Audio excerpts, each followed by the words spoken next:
হে আমার প্রিয় বোন, আল্লাহ তোমাকে নিয়ামত হিসেবে যে সৌন্দর্য প্রদান করেছেন, আল্লাহ প্রদত্ত এই বিশেষ নিয়ামতকে তার নাফরমানির কাজে ব্যবহার করো না।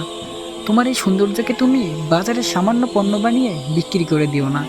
আমি আল্লাহর শপথ করে বলতে পারি, তোমার এই রূপ সৌন্দর্য একদিন ফুরিয়ে যাবে, হারিয়ে যাবে তোমার এই রূপ, উস্কে যাবে তোমার এই লাবণ্যময় দেহ।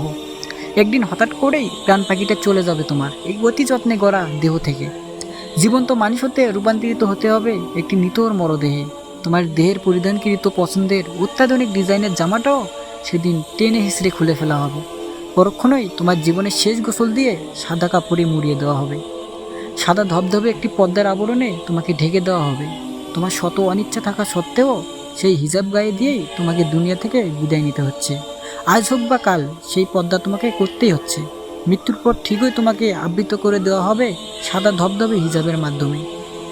তখন তোমার না থাকবে কিছু বলার, না থাকবে কিছু করার। তবে কেন জীবনের অন্তিম মুহূর্তের পূর্বেই তোমার রবের দেওয়া নিয়ামতকে হেফাজত করছো না? কেনই বা তোমার গায়ে হিজাব জড়াচ্ছ না? আল্লাহ আমাদের সকলকে মৃত্যুর পূর্বেই সঠিক সিদ্ধান্তে পদার্পণ করার তৌফিক দান করুক। আমিন।